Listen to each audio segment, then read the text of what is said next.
자, 히브리서입니다.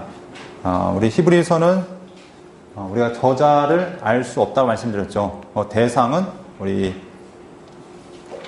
지금 이제 고난 가운데 있는 다시 유대교로 복귀하려고 하는 그런 배경 가운데 있는 유대인들을 향해서 이 히브리서가 적혀지고 있습니다. 우리가 이제 주제어를 보면은 하나님의 아들 예수 그리스도의 우월성 해서 예수님은 세상 그 누구보다 뛰어나시다. 그래서 예수님에 대한 그 우월성에 대해서 강조하고 있는 것, 이것이 히브리서입니다. 우리가 1번 서신에 대한 이제 순서를 아까 보았죠. 사도행전이라는 큰 역사서를 배경으로 해서 초반에 쓰였던 책이 야고보서라고 말씀을 드렸고, 그러니까 신약 성경 가운데 가장 먼저 쓰여진 책을 우리는 야고보서라고 이제 볼 수 있습니다.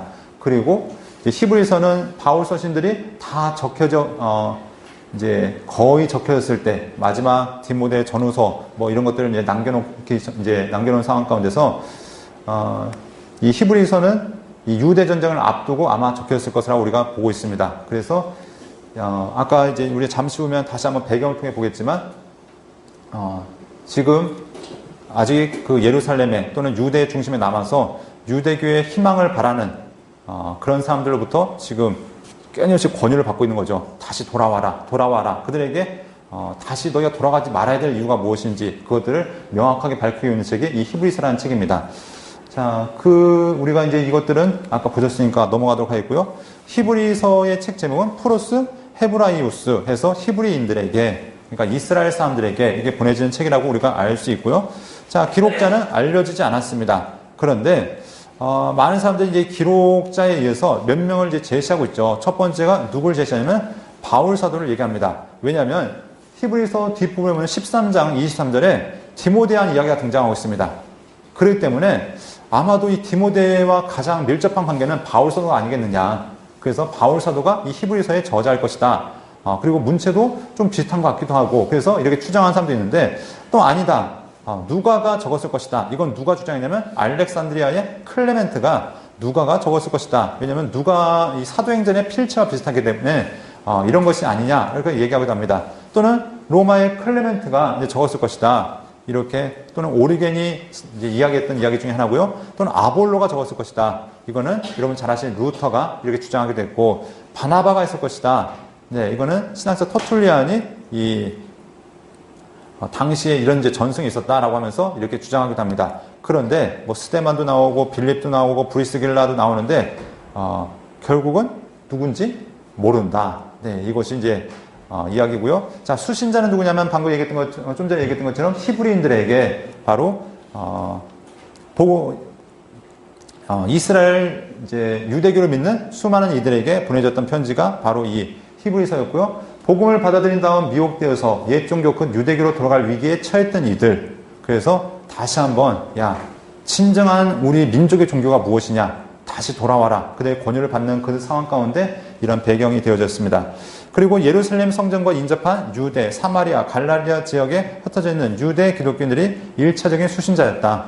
그래서 이야기했던 것처럼 유대인들이 대상이었다. 이것들을 우리가 볼 수 있습니다. 자, 배경을 보면은 아까 설명했던 것들이 있었죠. 62년도 야고보 사도가 이제 순교를 했습니다. 제사장 아나니아에 의해서 이렇게 순교를 당한 다음에 수많은 이제 유대인들이 핍박의 상황에 닥쳐 있었죠. 기독교인들이 이제 핍박의 상황 가운데 닥쳐 있었을 때 이제 66년부터 73년 가운데 이제 전쟁이 유대 전쟁이라도 불려지고 7년 전쟁이라고 불려지는 이 전쟁이 일어납니다. 이 전쟁이 있기 전에 어떤 상황이면 지금 반 로마의 감정이 최고로 극치를 달하고 있는 상황이죠. 그래서 우리 이 로마를 물리치고 독립해야 되지 않겠는가. 이 상황이 민족주의 또는 이 반 로마 사상이 지금 최대로 지금 이 백성들 마음 가운데 지금 곤두서 있는 지금 상황입니다. 이런 상황 가운데서 다시 돌아가자, 다시 우리 신앙으로 하나 되자, 이것이 당시의 주장이었던 것을 보게 됩니다.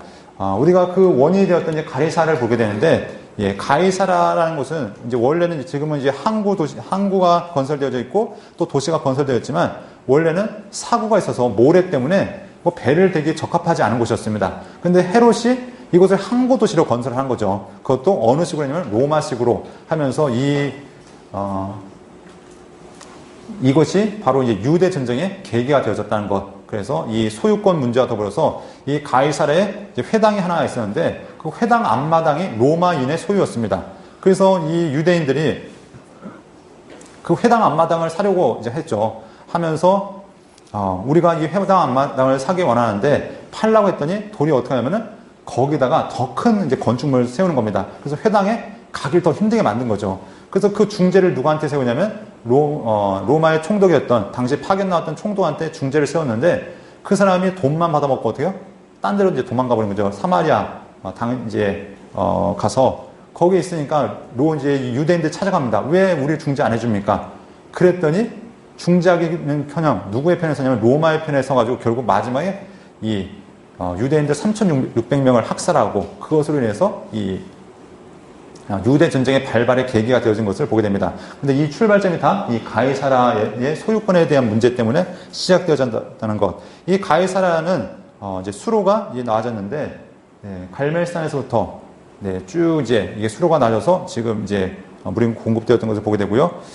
자, 기록 연대를 언제로 보는가? 이 야고사대의 순교 이후로부터 유대 전쟁이 발발하기 직전까지 그 상황을 바로 이 기록 연대로 우리가 볼 수 있습니다. 그래서 70년경에는 구약의 제사 제도가 중단되기 때문에 제사 제도를 계속 언급하고 있잖아요. 예수님이 이제 대제사장이 드렸던 그 제사와 예수님의 그 제사, 멜기세덱의 반차를 따르는 예수님의 제사를 이야기하면서 그 제사 제도를 비교한다는 자체가 아직 성전이 건재한다는 것을 우리가 볼 수 있고, 디모데가 살아있다는 것, 이것을 전제할 때 이게 좀 더 이른 시기였구나, 이것들을 볼 수 있고, 유대의 7년 전쟁, 66년경부터 73년경의 전쟁에 대한 이야기가 없기 때문에 그 이전의 시기일 것으로 보여지고 있고, 62년 야고보가 순교했는데 그 이제 고난의 시기와 더불어서 60년 유대 전쟁 사이에 있었던 그 여러 가지 이제 급격한 그런 상황들이 바로 이 히브리서의 배경이 아닐까라고 이렇게 우리가 보고 있다는 것입니다.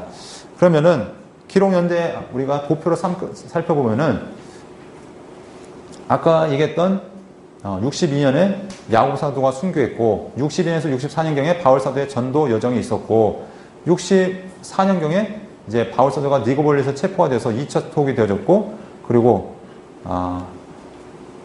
62년에서 66년경에 히브리서가 이제 기록되어진 우리가 이 상황을 보면서 이 상황 자체가 이 네로의 박해를 우리가 전제를 하고 있구나, 이것들을 여러분들 기억해 보시면 좋을 것 같습니다. 네. 보시면 딱 도표를 보시면 아시겠죠? 네, 크게 문제가 안 될 것 같습니다. 자, 우리 이제 그럼 기록 목적을 함께 보도록 하겠는데요. 자, 첫 번째 한번 읽어보도록 하겠습니다. 시작. 네, 첫 번째는 유대교로 돌아가면 안 된다. 이게 첫 번째 내용이고, 두 번째는 유대교보다 더 뛰어나신 예수 그리스도, 그분에 대한 설명이 있고, 그래서 여러분 앞부분 또 보면은 예수님은 누구보다 우월하신가? 천사보다 우월하고, 모세보다 우월하고, 대제사장보다 우월하고, 성전의 모든 제사보다 우월하고 하면서 예수님의 우월성에 대해서 계속해서 강조하는 것을 보게 됩니다. 그리고 세 번째, 민족의식이 고취된 시기에 기독교에 대한 박해를 이겨내고 끝까지 믿음을 지켜 인내할 것을 격려하기 위해서 이렇게 이 서신서가 적혀지고 있는 것을 보게 됩니다. 그래서 끝까지 인내해라. 고난이 다가올 때 그것들을 버텨내라. 그러면서 누구에 대한 예가 등장하냐면 히브리서 11장에 보면 믿음의 사람들에 대해서 끊임없이 등장하고 있습니다. 온전한 믿음이 무엇이냐?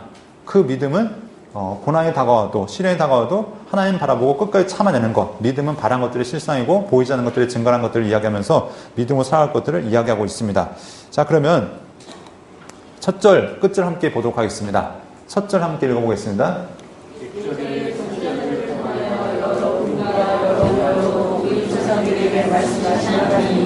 네, 첫 절을 통해서 하나님께서 우리에게 여러 방법으로 우리에게 말씀하셨다 하면서 이제 곧바로 시작되어집니다. 예수님이 왜 우월하신지, 과거 선지자들이 얘기했던, 선지자도 구약을 통해서 말씀했던 그 하나님이 예수님을 통해서 이제 무슨 말씀을 하시려는지, 그래서 하나님께서 예수 그리스도를 통해서 그 모든 것들을 다 완성하셨다는 것들, 그래서 예수님의 우월성에 대해서 이제 이 첫 절부터 이제 시작되어진 것을 우리가 보게 되고요. 마지막 절은 그들에게 은혜가 있기를 간절히 이제 소원하면서 이렇게 맞춰지고 있는 것을 보게 됩니다. 자, 전체 보기 함께 보도록 하겠는데요. 자, 1장부터 13장까지 이루어져 있습니다. 그래서 1장부터 2장까지는 하나님의 아들의 우월성에 대해서 얘기합니다. 그래서 왜 하나님의 아들이 우월하신가? 그 이유를 1장에서는 총 7가지를 얘기하죠. 그래서 하나님의 아들의 신성에 관한 7가지 사실을 얘기하고 있고 4절부터 2장 18절까지는 예수님이 천사보다 어떻게 우월하신지 이것들을 이야기하고 있습니다. 자, 3장부터 10장까지는 예수님의 사역의 완전성에 대해서 이야기합니다. 그래서 비교를 하죠. 상호 비교하면서 구약의 그 제사와 구약의 모든 제도와 예수님을 비교합니다. 예, 그러니까 이 앞의 이야기는 신분에 의한 우월성을 얘기했다면은 뒤에 얘기는 예수님께서 구약의 모든 제도, 모든 그 규칙들과 비교해서 어떤 면에서 더 우월하신지, 그래서 결국 무엇이냐, 유대교가 아니라 예수님이시다, 이것들을 얘기합니다. 그래서 3장 1절부터 4절까지는 그리스도의 집을 맡은 그리스도를 얘기하면서 하나님의 집을 맡은 그리스도에 대한 이야기하면서 이 모세와 비교하죠. 모세는 누구였는가? 하나님의 집의 종이었다. 그런데 예수님은 그 집의 아들이다. 그렇기 때문에 훨씬 우월하시다. 그리고 완전한 대제사장이신 예수님을 얘기하면서 당시 제사장은 대제사장은 1년에 한 차례씩 예배를 드려야 했지만 예수님은 자기의 몸으로 완전하게 이루셨다. 특별히 예수님은 누구시냐면 멜기세덱의 반차를 따르신 예수님 것들을 이렇게 이야기하고 있고요. 자, 그리고 예수님은 새 언약을 세우셨다. 그래서 예수님에 대한 완전성을 이야기하고 또 완전한 제물을 드렸다. 그래서 그분은 자기의 몸을 들여서 한 번에 제사를 완성하셨다. 이것들을 이야기하고 있습니다. 그리고 이제 11장부터 13장까지는 이제 우리가 어떻게 살아야 될 것인가. 우리가 이렇게 했다면 기독교인들은 예수 그리스도를 따르는 자들은 어떻게 살아야 될 것인가 하면서 11장에 그 믿음의 예를 이야기하고 있습니다. 그러면서 믿음의 확신을 가지고 살아왔던 믿음의 선조들을 이야기하면서 이렇게 살아갔고 또 그 외에도 허다한 믿음의 무리들이 있었다는 것들을 이야기하면서 우리가 그들이 살아왔던 그 믿음을 가지고 우리도 살아가야 된다. 그런데 우리가 인내 가운데 살아가면서 특별히 표대를 향해서 달려가야 된다고 얘기하고 있죠. 예수님께서 그 고난을 참아내셨던 것처럼 우리도 예수 그리스도를 바라보면서 끝까지 인내하며 살아갈 것을 이야기하고 있고 마지막 우리 성도들 간의 그 사랑에 대한 이야기를 강조하면서 이렇게 히브리서가 맞춰지고 있는 것들을 보게 됩니다.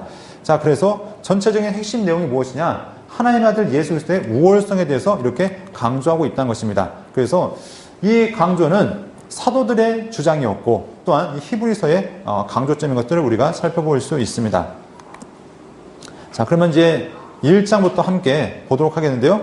자, 1장에 보면은 하나님의 아들의 신성에 대한 7가지 사실에 대해서 이야기하고 있습니다. 그래서 1장 1절부터 3절까지 쭉 살펴가면은 총 7가지 사실을 얘기하는데 예수님은 어떤 분이시냐? 그 아들을 만유의 상속자로 세우셨고 그리고 그분을 통해서 모든 세계를 지으셨고 또한 그분은 하나님의 영광의 광채시고 본체의 형상이시고 그의 능력의 말씀은 만물을 붙드시고 죄를 정결하게 하는 일을 하시고 지극히 크신 이의 우편에 앉아 계신다. 그래서 1절부터 3절까지 예수님의 그 신성에 대한 7가지 사실, 그 누구와 비교할 수 없는 예수님만의 독특한 그 자리에 대해서 말씀하고 있는 것들을 보게 됩니다. 그러면서 이제 예수님이 신성을 통해서 나타나는 우월성에 대해서 얘기합니다. 당시 유대인들에게 있어서 중요한 것은 무엇이냐면 율법과 더불어서 율법을 누굴 통해서 왔다고 생각했냐면 천사들을 통해서 전했다고 얘기하고 있습니다. 그래서 이 천사가 이 유대교의 신앙 가운데 참 중요한 존재죠. 그런데 하나님께서는 이 천사보다 누굴 더 뛰어나게 하셨냐면 예수 그리스도를 더 뛰어나게 하셨다라고 얘기합니다. 그래서 5절 말씀에 보면 천사 중 누구에게 너는 내 아들이라 오늘 내가 너를 낳았다 하셨으며 또다시 나는 그에게 아버지가 되고 그는 내게 아들이 되리라 하셨느냐. 결국 천사는 무엇이냐? 천사는 하나님의 종일 뿐이다. 하지만 예수 그리스도는 하나님의 아들이시다라고 얘기하고 있습니다. 그리고 결국 천사들은 하나님의 일꾼이다 라고 이야기하면서 하나님께서 천사를 통해서 하나님의 종들을 섬기게 하셨다라고 말씀하고 있습니다. 그리고 하나님은 누구시냐? 예수 그리스도는 누구시냐? 바로 천사를 부리시는 분이다. 그러니까 온전한 주인이 바로 예수 그리스도다. 이것들을 강조하고 있습니다. 그래서 8절에 아들에 관하여는 하나님이여 주의 보좌는 영영하며 주의 나라의 규는 영원한 규인이다. 그러니까 결국 무엇이냐면 하나님과 동등된 분, 이분이 누구시냐? 그분이 예수 그리스도시다. 이것들을 강조하고 있는 것입니다. 그리고 천사들은 계속해서 이야기하는 것이 뭐냐? 천사들은 결국 섬기는 영으로서 구원받을 상속자들을 위해 섬기라고 보내심이 아니냐. 그래서 여러분들을 위해서 하나님께서 보내신 하나님의 종들이 바로 누구냐면 천사라고 이야기하고 있습니다. 근데 기독교 안에서는 천사가 그렇게 강조가 별로 안 되죠. 네. 그런데 하나님께서 분명히 하나님의 일을 천사를 통해서 하신다라고 이렇게 말씀하고 있습니다. 자, 그러면서 2장에 보면은 이제 그들에 대한 경고가 나타나고 있습니다. 이들이 지금 회유를 지금 이 유대교에서 회유하고 있는 대상들이라면 지금 이미 예수 그리스도를 구주로 영접하고 믿고 있는 사람들입니다. 그들에게 끊임없이 유혹의 손길을 내미는 거죠. 다시 돌아와. 우리가 받아줄게.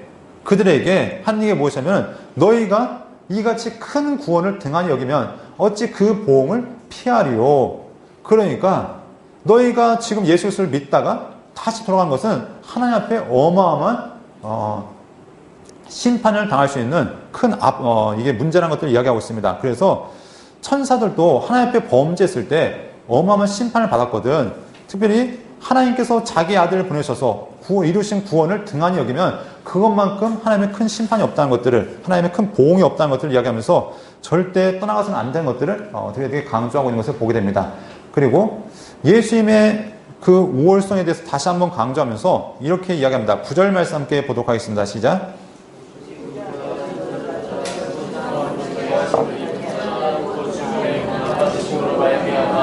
영광과 존귀로 하늘 쓰신 예수를 보니 인내하심은 하나님의 은혜로 말미암아 모든 사람을 위하여 죽음을 맛보려 하십니다. 네, 여기 보면은 하나님을 인간을 보라는 하나님의 뜻이 나타나고 있습니다.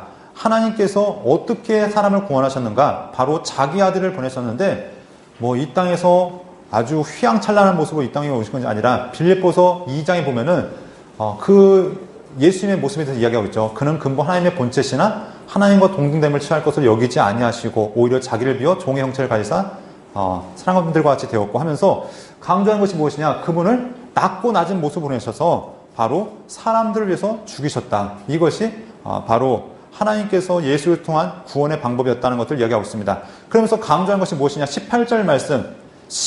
그가 시험을 받아 고난을 당하셨은즉 시험받는 자들을 능히 도우실 수 있느니라. 그러니까 너희가 지금 박해 가운데 있고 수많은 유혹과 수많은 환난을 당하지만 누가 도우시냐면 주님께서 도와주신다. 왜냐하면 그분이 친히 고난과 박해와 모든 시험을 당하셨기 때문에 그분께서 도와주신다는 것들을 지금 강조하고 있다는 것입니다. 그래서 그들에게 그 모든 유혹을 이겨내라고 지금 강조하고 있는 것들을 우리가 알 수 있습니다.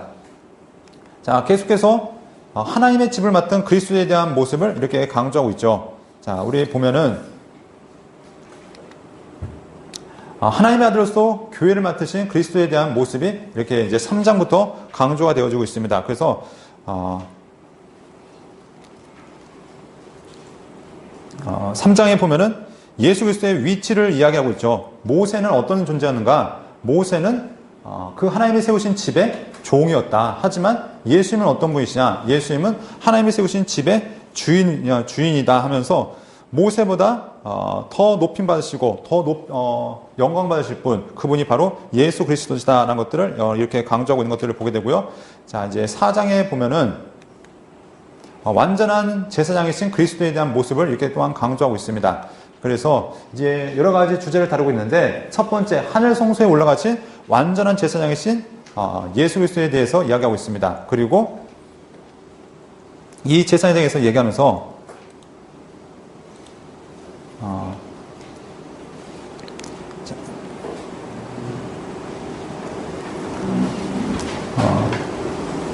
예수님은 어떤 분이시냐? 그분은 단순한 제사장이 아니라 완전 하나님의 아들로서의 제사장이고 이것들을 이제 강조하면서 누구와 비교하냐면 당시에 있었던 아론과 또한 이제 비교하는 것을 보게 됩니다. 그래서 우리가 이제 4장 14절을 보면은 그분은 어떤 분이셨냐? 하늘 성소에 올라가신 대제사장이었지만 우리와 똑같으신 분이었다. 우리와 같이 연약한 분이시지만 그분에게는 시험 받으셨지만 죄가 없으신 분으로서 우리의 모든 아픔을 아신 분이었다라고 이야기하는 것을 보게 됩니다.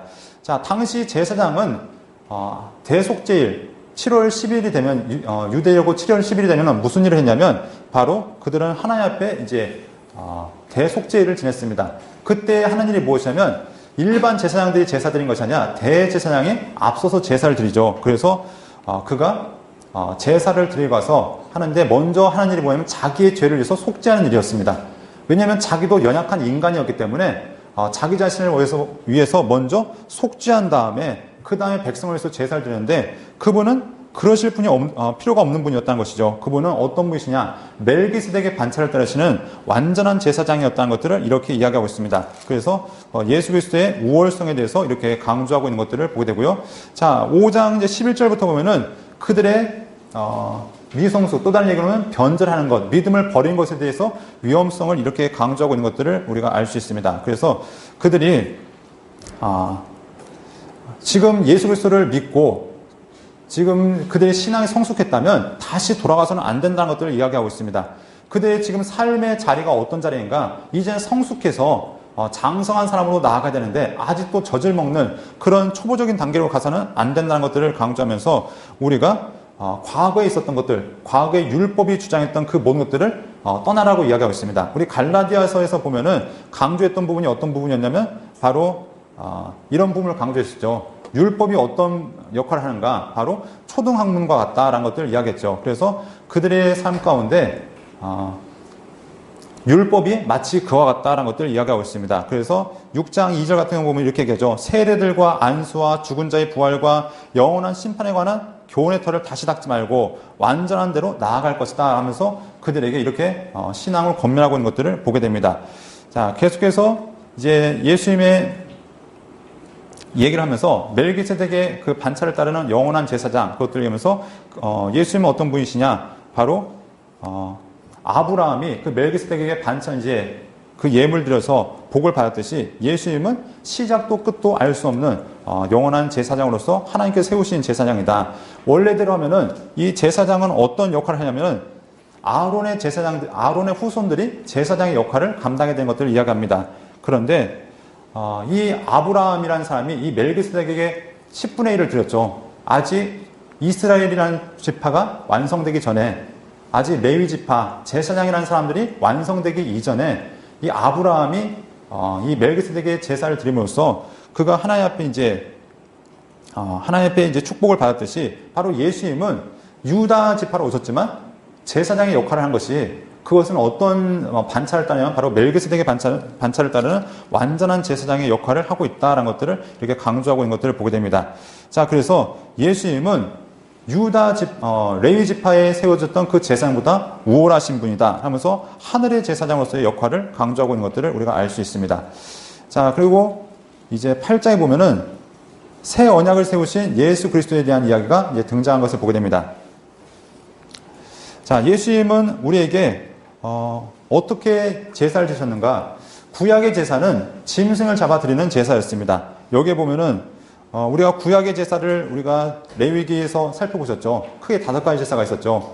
번제와 소제와 속죄제, 속번제, 화목제, 속번제, 속죄제 해서 이게 총 5가지 제사가 있었죠. 번제, 소제, 화목제, 속번제, 속죄제 이렇게 5가지 제사가 있었는데 이 5가지 제사를 통해서 그들이 하나님 앞에 나아갈 수 있었다라고 이야기하고 있습니다. 그래서 각 제사마다 섬기는 예식이 있었죠. 절차가 있었고 그런데 이 제사는 어떤 제사냐면 그중에 이 제사의 완성이 특별히 무엇으로 나타나면 대속죄일에 드려지는 그 제사로 나타났습니다. 그런데 이 제사는 한 번에 끝나는 제사가 아니었습니다. 끊임없이 반복되어 됐고 제사장들이 세워질 때마다 이 제사를 통해서 그들이 하나님을 섬겨야 되는 그런 상황이었다는 것을 이야기하고 있습니다. 그런데 하나님께서는 어떤 일을 하셨는가? 예수님께서는 새 언약을 세우셨는데 그것을 바로 첫 언약이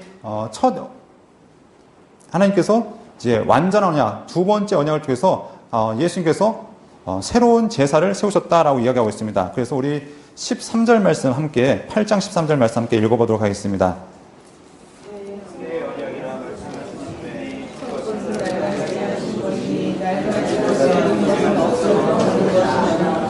네, 지금까지 구약의 제사가 끊임없이 드려졌다면 그것이 첫 번째 언약이었다면 예수님은 하나님 앞에 두 번째 언약, 새 언약을 세우셨는데 이 언약은 어떤 언약이냐? 바로 예수님께서 자기의 몸을 들여서 세우신 언약이라는 것들을 이야기하고 있습니다. 그래서 옛 언약을 주신 이유가 무엇인가? 우리가 갈라디아에서 로마서에서 이야기했듯이 우리의 죄가 무엇이고 또 우리가 하나님 앞에 어떻게 나아갈 수 있는지 길을 제시했던 거라면 이제 새 언약을 통해서 우리가 하나님 앞에 직접 만날 수 있는 은혜가 우리에게 주어졌다는 것들을 이야기하고 있습니다. 자, 자, 그래서 여기 방금 여러분 읽으셨던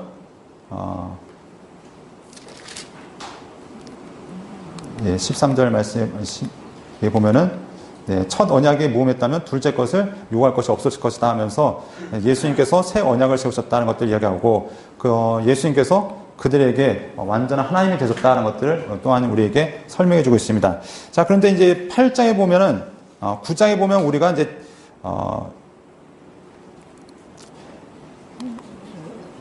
완전한 제물 대신 이제 예수에 대한 설명을 이렇게 이제 하고 있는데 예수님께서 당시 대제사장은 속죄일에 예배를 드리기 위해서 어떻게 했는가? 지성소에 들어갔다라고 이야기하고 있습니다. 이들이 지성소에 들어갈 때 성경은 이렇게 얘기하고 있죠. 그가 한 번에 드렸다라고 얘기하는데 한 번은 아니죠. 우리가 제사장이 이 지성소에 들어가서는 최소한 3차례 이상을 들어갔습니다.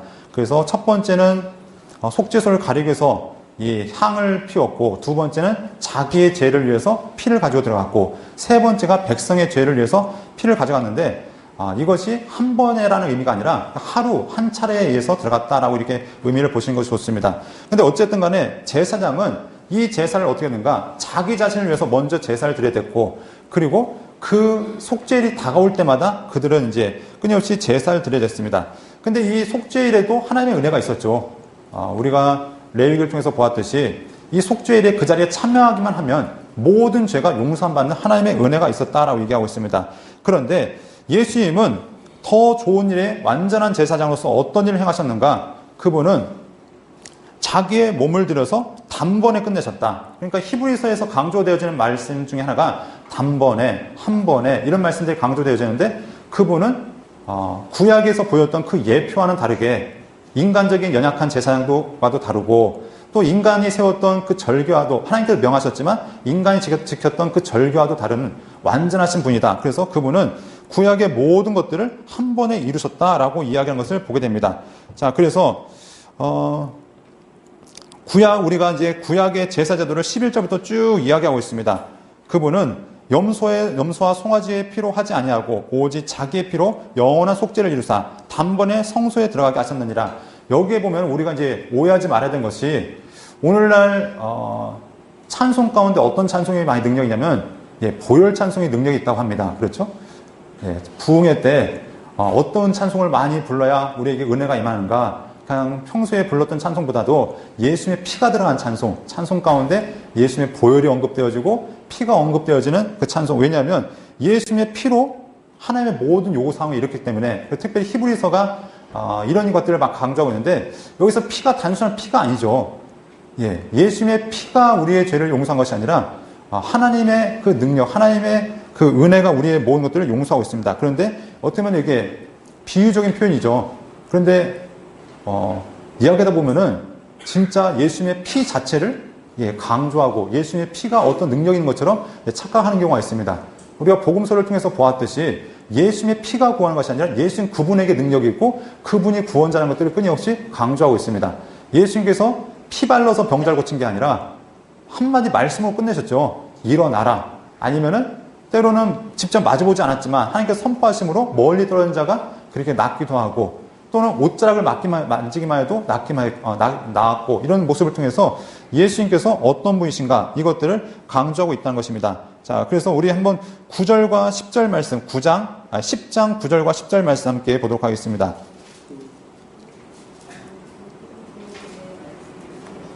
그러므로 형제들아 10장 9절요. 10장 9절. 아니요. 10장 19절입니다. 19절 20절 말씀입니다. 시작.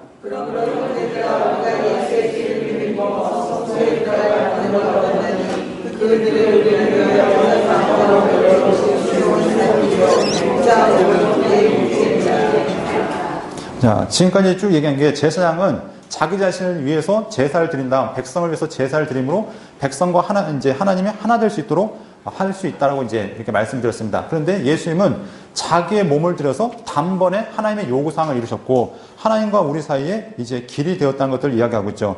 그래서 우리가 예수님의 피를 힘입어서 성소에 들어갈 담력을 얻었는데 그 길은 우리를 위해서 휘장 가운데 열어놓으신 새로운 살 길이요 그 휘장 그 육체다. 다시 말해서 자기의 몸을 들여서 우리가 하나님과 만날 수 있게 하셨다. 그러니까 우리가 우리 창세기부터 요한계시록까지 이르기까지 하나님의 뜻이 있는데, 하나님께서 우리에게 바라신 것이 있는데, 그것이 바로 무엇인가? 하나님이 우리랑 함께 거하고 싶어 하는 것. 이것이 성경에서 흐르고 있는 하나님의 마음 중에 하나인 것을 보게 됩니다. 에덴 동산을 만들어 놓고 하나님께 바라셨던 것, 나와 함께 동행하자, 나와 함께 동거하자. 사람이 범죄했을 때 하나님은 그들을 에덴 동산에 내치시지만 다시 한번 하나님과 동행할 수 있는 길을 내어놓으셨죠. 그것이 바로 제사라는 길을 통해서 완전히 죄인 된 인간에게, 도저히 가능성이 없는 인간에게 단 하나의 행동만을 하나님께 의롭게 보셨죠. 그것은 바로 하나님 앞에 제사 드리는 그것을 의로 보시고 하나님께서 인간이 하나님 앞에 만날 수 있는 길을 놓으셨습니다. 그런데 사람들이 그 하나님의 제사를 믿음으로 받아들이지 않고 형식이 되어지고 습관이 되어졌을 때 하나님은 또다시 그 제사가 아닌 새롭게 새 길을 놓으셨는데 바로 예수 그리스도를 통해서 우리에게 새로운 길을 허락하셨다는 겁니다. 자, 예수님이 이 땅에 오셨을 때 예수님의 또 다른 이름이 무엇이냐면 마태복음 1장에 보면 임마누엘이라고 얘기하고 있습니다. 무엇이냐면 하나님이 우리랑 함께 거하신다. 그러니까 창세기에서 우리에게 말씀하셨던 하나님, 내가 우리와 에덴 동산을 지어놓고 함께 거하기 원하셨던 하나님, 제사를 통해서 우리와 함께 거하기 원하셨던 하나님, 성막을 통해서 우리랑 함께 거하기 원하셨던 하나님, 성전을 통해서 함께 거하시기 원하셨던 하나님, 그 하나님께서 이제 친히 육체로 우리에게 오셔서 우리와 함께 거하기 원하시는데, 히브리서는 우리에게 바로 예수님께서 예수님을 통해서 하나님 앞에 나아갈 수 있는 길을 놓으셨다라고 이렇게 강조하고 있습니다. 그리고 마지막에 이제 요한계시록까지 무엇을 얘기하는가? 우리가 다음 시간에 볼 히브리서를 통해서, 히브리서가 아니라 요한 1, 2, 3서를 통해서 우리가 하나님과 함께 동행하기 위해서 어떻게 살아야 되는가? 이것들을 이야기하면서 마지막 요한계시록은 주님께서 우리와 함께 거하기 위해서 영원한 천국을 준비해 놓고 있다고 말씀합니다. 주님은 이 땅에서만 우리랑 동거하기 원하신 것이 아니라 영원한 천국에서 함께 거하기 원하시는데, 그 전에 예수님을 통해서 우리에게 새로운 길이 열려졌고, 또한 우리에게 이제는 성령을 통해서 우리와 함께 하신다라고 말씀하고 있죠. 그렇기 때문에 우리는 어떻게 되는가? 하나님의 나라를 바라는 자들은 하나님께서 세우신 그 교회 공동체를 끊임없이 힘써 지켜야 되는 것들, 유대교의 위협이 있을지라도 그 유혹에 넘어가지 않고 끝까지 믿음을 지켜갈 것들을 강조하고 있습니다. 그러면서 이제 믿음의 사람들에 대한 이야기를 강조하고 있습니다. 믿음으로 어떻게 살아갈 것인가? 그러면서 그 예들을 설명하고 있죠. 그래서 믿음이란 무엇이냐? 믿음의 선조들이 따라갔던 그 믿음은 바라는 것들의 실상이요 보이지 않는 것들의 증거니 선진들이 이로써 증거를 얻었느니라. 이들이 바라봤던 것, 바로 하나님의 약속을 바라보고 살았습니다. 하나님의 약속을, 그들이 예수 그리스도 오실 것을 기대는 했겠죠. 근데 그분이 누군지 몰랐지만 그들 하나님을 신뢰하면서 그날을 바라면서 소망하며 살았습니다. 그리고 하나님의 영원한 천국을 소망하며 살았는데, 우리는 그 확실한 증거가 이미 주어졌다는 겁니다. 조상들이 예수 그리스도를 아직 보지 못하면서도 끝까지 믿음으로 살아갔다면 우리에게는 이미 예수 그리스도가 주어졌는데 왜 그 예수 그리스도를 바라보지 못하냐는 것이죠. 그러면서 12장 1절부터 보면은 믿음의 주요 온전하게 하시는 예수를 바라보자라고 권면하고 있습니다.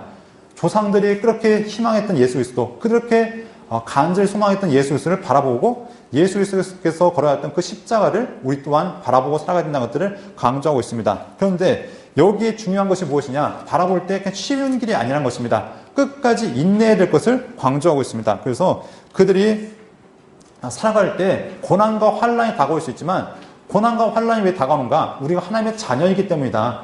하나님께서 우리에게 고난과 환란을 주신 이유는 우리가 하나님의 자녀이기 때문에 환란과 고난을 주시지, 우리가 하나님의 자녀가 아니라면 우리에게 아무런 그런 핍박과 고난도 없을 것이다. 이것들을 얘기해서 우리가 자녀의 권세를 기억해야 된다는 것을 말씀하고 있습니다.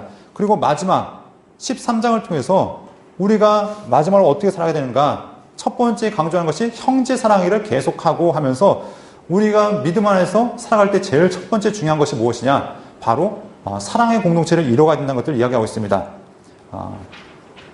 주님께서 우리에게 바라셨던 것, 하나님을 사랑하고 이웃을 사랑하는 것, 믿음을 지키는 것이 하나님을 사랑하는 것이라면 우리가 현실적인 문제 가운데 형제를 끊임없이 사랑하고 특별히 손님 접대하기를 잊지 말라라고 얘기하고 있습니다. 여기서 손님 접대한다는 것이 단순한 손님이라기보다는 우리 이제 뒤에 나오는 그 순회 선교자들, 복음 증거자들, 그들을 접대해야 될 것들, 이것들을 이야기하고 특별히 당시에 이방적인 요소들, 결혼을 부정하거나 아니면 음란한 것들이나 이런 것들을 단호하게 물리쳐야 된다. 이런 것들을 이야기하고 있습니다. 또한 성도로서 물질의 문제 가운데서도 돈을 사랑하지 말고 있는 바를 족한 줄로 아는 것, 이것들이 하나님께서 바라신 것이다 라고 이야기하는 것들을 보게 됩니다.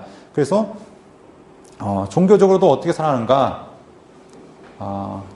예수 그리스도를 온전히 바라봐야 되는데, 자, 우리 고린도 전서에 보면은 우상의 음식에 대해서 언급이 되어지죠. 우상의 제물을 어떻게 할 것인가. 마찬가지로 성도들을 대함에 있어서 먹는 것이 문제가 되어지지 않도록 이렇게 하라라고 이야기하는 것을 보게 됩니다.